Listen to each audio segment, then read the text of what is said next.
Assalamualaikum dan salam kemanusiaan.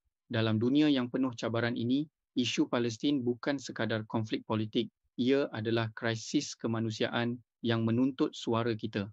Sebagai rakyat Malaysia, kita punya sejarah solidariti yang kuat, tapi sokongan kita tak boleh berhenti pada simpati semata.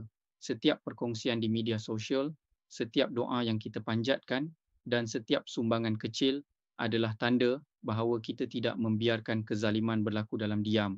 Kita mungkin jauh dari Gaza, tetapi suara kita mampu menembusi sempadan, kita mampu mendidik, menyedarkan dan menggerakkan masyarakat untuk peduli. Jangan biarkan isu ini tenggelam dalam kesibukan harian. Jadilah penyokong yang aktif, ya, bukan hanya ketika trending tetapi secara berterusan. Kerana sokongan kita bukan sekadar untuk Palestin, tetapi untuk nilai keadilan, maruah dan hak asasi manusia. Bersama kita berdiri, bersama kita bersuara, bersama kita berdoa untuk Palestin, untuk kemanusiaan